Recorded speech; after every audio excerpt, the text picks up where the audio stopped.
আসসালামু আলাইকুম রহমতুল্লাহ। সম্মানিত দর্শক, আশা করি সকলে ভালো আছেন। আমি আল্লাহ তাআলার রহমতে ভালো আছি। আমাদের ধারাবাহিক কোরবানির মাসলা মাসাইল নিয়ে আলোচনা চলতেছিল। খুবই গুরুত্বপূর্ণ আমাদের প্রশ্ন উত্তর পর্বগুলো।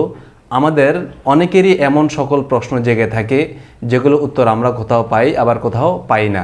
এই জন্য আমি শুরু থেকে শেষ পর্যন্ত কোরবানির যত মাসলা মাসাইল রয়েছে সবগুলো ভিডিও আপনাদের নিকট পৌঁছানোর চেষ্টা করব। প্রত্যেকটা প্রশ্নের উত্তর আমি আপনাদের নিকট দেওয়ার চেষ্টা করব।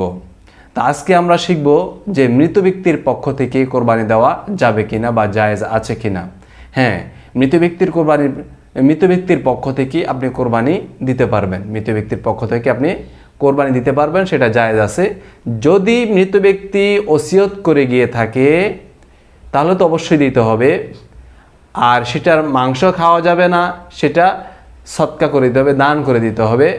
আর যদি মৃত ব্যক্তি ওসিয়ত করে গিয়ে না থাকে তাহলে মৃত ব্যক্তির পক্ষ থেকে কোরবানি দিয়ে থাকলে সেটা নফল হিসেবে গণ্য হবে এবং অন্যান্য মাংসের মতো সেটা আপনি নিজেও খেতে পারবেন এবং পাড়া প্রতিবেশী আত্মীয় স্বজন যারা আছে তাদেরকেও দিতে পারবেন, তাতে কোনো সমস্যা নেই। তারপরে প্রশ্ন হলো যে কোরবানির পশু কে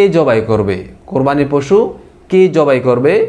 এটা আমরা অনেকেই জানি, আবার অনেকে জানি না।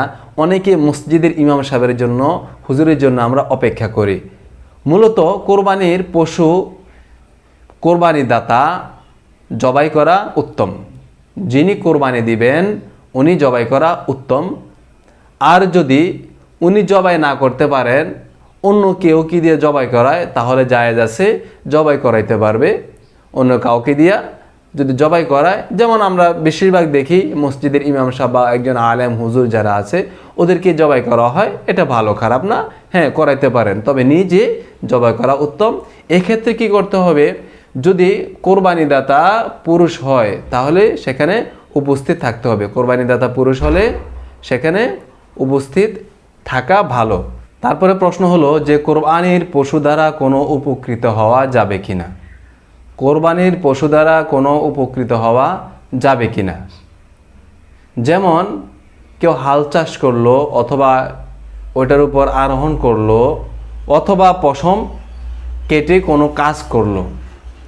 উত্তর হলো এ সকল কাজ থেকে অবশ্যই বিরত থাকতে হবে। এগুলো জায়েজ নয়, এগুলো করা অনুচিত। আর যদি করেই থাকে তাহলে, যেমন কেউ হাল চাষ করলো, কোরবানি পশু দিয়ে হাল চাষ করলো, হ্যাঁ, এবং ওইটা থেকে অর্থ উপার্জন করলো, ওই টাকা নিজে খেতে পারবে না, বরং সেটা দান সদকা করে দিতে হবে।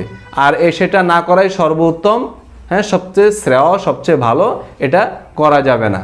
এটা অবশ্যই আমাদের খেয়াল রাখতে হবে যে আমরা কোরবানি পশু আমরা ক্রয় করব, সেটাকে আমরা যত্ন সহকারে রেখে দেব কোরবানির দিন পর্যন্ত, পরবর্তীতে আমরা সেটাকে কোরবানি করব। আর এখানে প্রশ্ন জাগতে পারে যে কোরবানির পশু, শুধু কোরবানি পশু না, যে পশু রয়েছে গরু ছাগল দুমা ভেড়া এগুলো 20টা যে রয়েছে, পায়খানা রয়েছে, সেটা কি করবে।